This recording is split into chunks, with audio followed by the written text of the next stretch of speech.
month of many big titles releasing, but only one I have truly been excited for. And you don't know what it is? Clearly you don't know me, or what the fuck I've done. After the initial tease in 2009 and the demonstration in 2010, fans were anxious to finally get Skyward Sword on their lap. And now that it's finally here, I get to tell you what I think of it.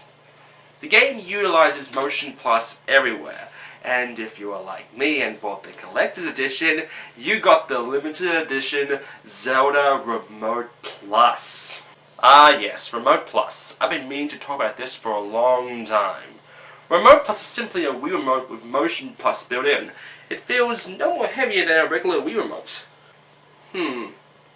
I wonder what would happen if I plugged Motion Plus into Remote Plus.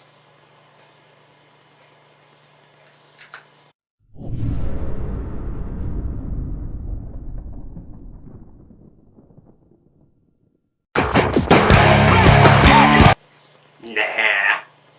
Well, let's get playing.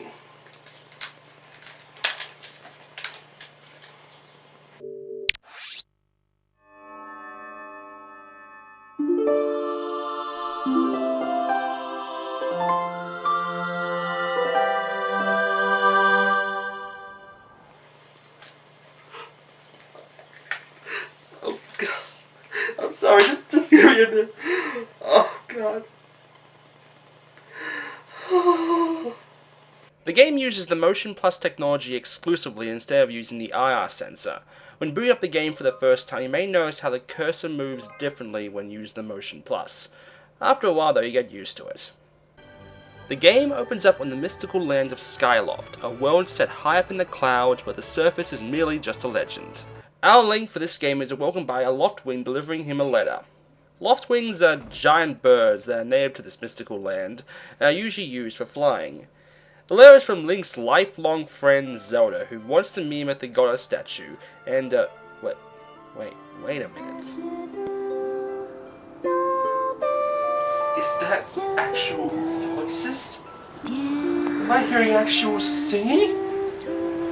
Sure, it's not in English, but it's still actual singing. Is that orchestral music?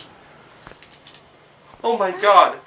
Oh my God, my ears are crying! My ears are crying! Oh my God! Someone give me a tissue! Oh my God. The relationship between Link and Zelda in this one is that of a deep, meaningful relationship that's stemming way beyond platonic. And Link is so obviously whipped. Listen, if you allow a woman to push you off not once, but twice, clearly you're wrapped around her finger. Oh my God, oh my God, oh my God! Come on! 25 years! 25 years we've been waiting for this, Miyamoto! When are you gonna finally make them... You're never gonna let them kiss, are you, Miyamoto? Nope. Oh hey, remember Mido from Ocarina of Time? Remember how much of an asshole he was to Link? Well, here's Link's bully in this game. Groose.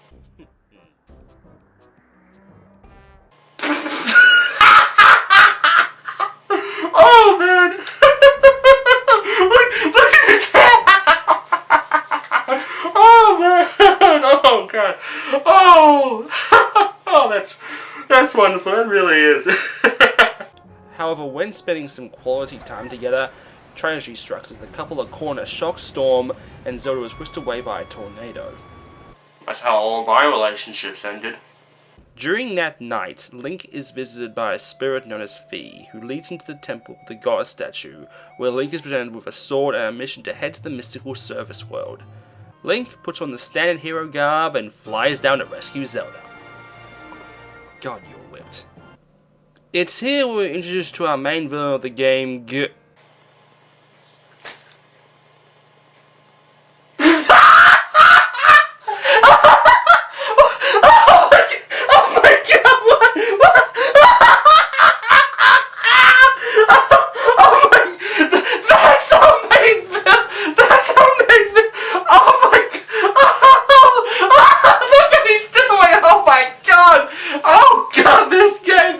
Oh man, this game just...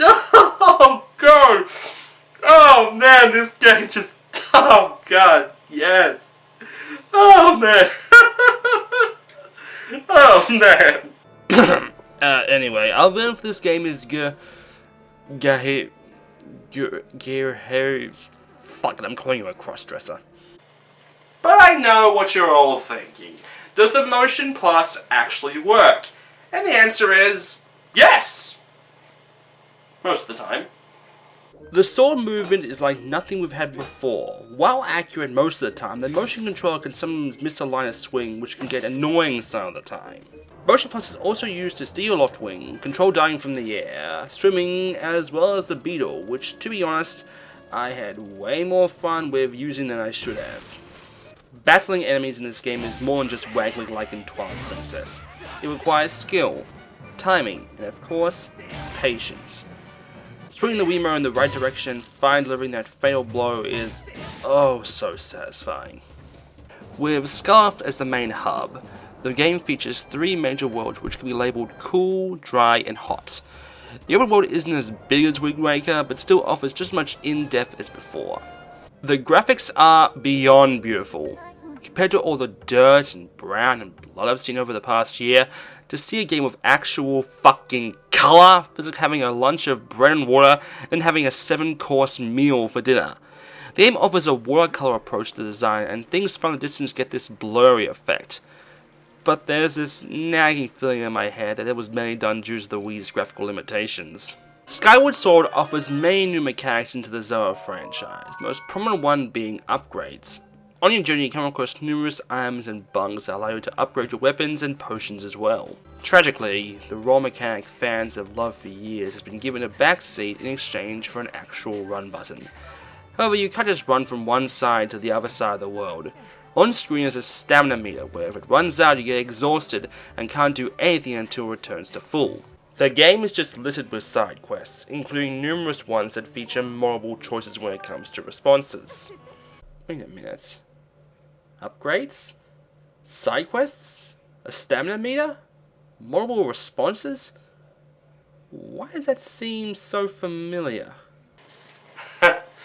This game was more of an RPG than ME2 was. Ah yes, Mass Effect 2. I've got a lot to say about you. Next year. Sometime. Eventually. Another interesting feature is that of dowsing. Using your sword, you're able to track any amount of items. That puts a little less grunt in the hours of fiddly blind searches. Oh yeah, and there's regenerating health. How do you do it? By sitting on chairs. Or sleeping in a bed. And I mean anyone's bed. Ew. One strange feature, however, is the ability to only save at these statues that are strewn all over the world. A system hasn't been there since Majora's Mask. But there's one last thing I have to bring up, and that is Fee. Fee is your companion in this game, and she lives in the Master Sword. She's basically what would happen if you mix Spark with GLaDOS. And it pains me to say this, but she's more annoying than Navi! Ignoring the times when she makes oh duh announcements, the most annoying part is when you're low on health, and she starts beeping continuously to tell you you are low on health. And during boss battles that can become beyond annoying. And while we're on the topic of annoying, hey, remember that completely pointless part of Twilight Princess where you had to collect tears? And the completely frustrating part of Fair Hourglass where you avoid unkillable baddies? Well guess what? Now they've combined them! Now you have to collect tears while avoiding unkillable baddies! Skyward Sword offers a large range of boss battles and tasks to accomplish. There are moments when you think it's all over, then you get a massive swerve and like, nope, now go collect these 3 things. Skyward Sword is one of the first games in a long time where, after playing for a good 3 or 4 hours, I turn off the console for the day, my body would try and make me get back to playing.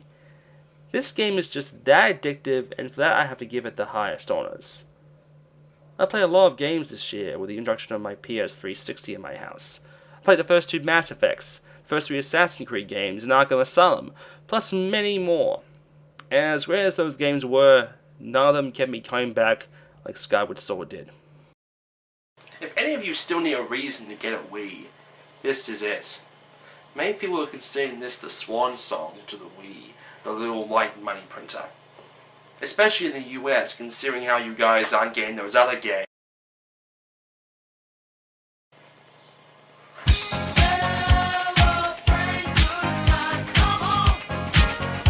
But I digress! Skyward Sword is a must-own. If you don't own it already, buy it. If you own it, play it. If you've beaten it, play it again! I'm Enigma, and this was